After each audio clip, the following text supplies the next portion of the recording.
Audio on demand from Vision Christian Media. Exploring faith and the future. Neil Johnson and Bible teacher Dr. Kameel Majdali.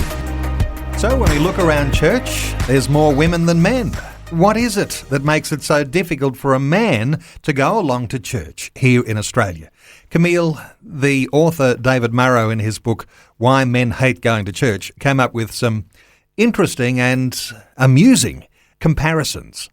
Yes, I do recommend this book, Why Men Hate Going to Church by David Murrow. It is very insightful, very witty, but he does bring some profound challenges. I might add that not everything he says I would agree with, because after all, if everything he said was correct, anyone who's a pastor would be in serious trouble. I don't think that's necessarily the case, but this guy has done his homework, and he comes across with a very, not just mature attitude, but he's a very inclusive attitude. There's no way in this book he's putting down women, putting down those that serve the Lord, putting down those that are even in the clergy. He's not doing that. Nor is he advocating a male-dominated my way or the highway approach. I think he's incredibly balanced here. But he is making an appeal. And basically his thesis is this: in the Western church, there is a culture that is becoming more and more feminine and more driving men away. When you consider what biblical Christianity is really like, it ought not to be the case. But to your question, Neil, what does he say? There are perceptions about what a real man is like and what churchmen are like, as if churchmen are not real men. Now, this is found, I think, on page 105 of his book, Why Men Hate Going to Church. But he'll say things, this is the perception, that real men live a wild life, enjoy sexual conquest and variety. They look at women, drink beer, go to parties, drive cool cars, light cigarettes, and hang out with babes in bars. In other words, it's an image of a macho man.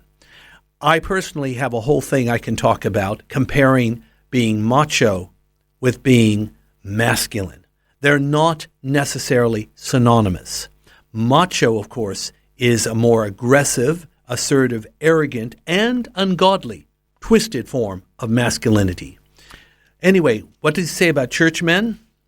Instead of living a wild life, theirs is a restrained life. Instead of sexual conquest, it's sexual deprivation and monotony. Instead of looking at women, they look at Bibles. Instead of drinking beer, it's just cordial. Instead of going to parties, they go to potlucks. Instead of driving cool cars, they only drive the church van. Instead of lighting cigarettes, they light candles. Instead of hanging out with babes in bars, they hang out with babies in the creche.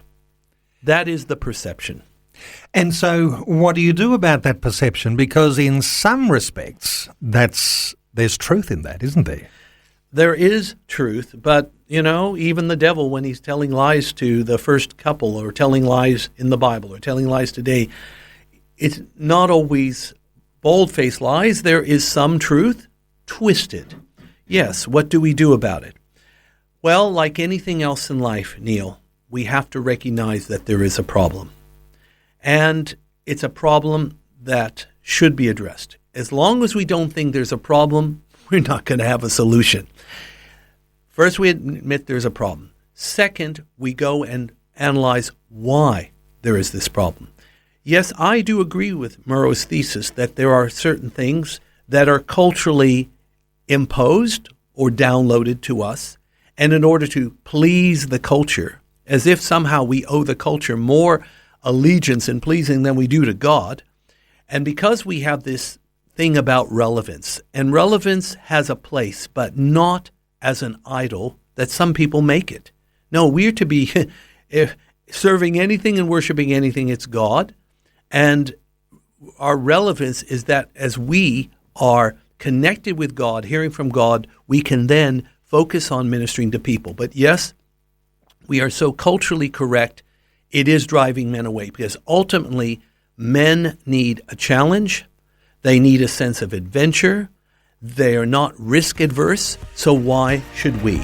It's time to address these things because biblical Christianity gives you the challenge, the risk, and the adventure, all that you could ever hope for. Faith and the future with Neil Johnson and Dr. Camille Majdali from Teach All Nations.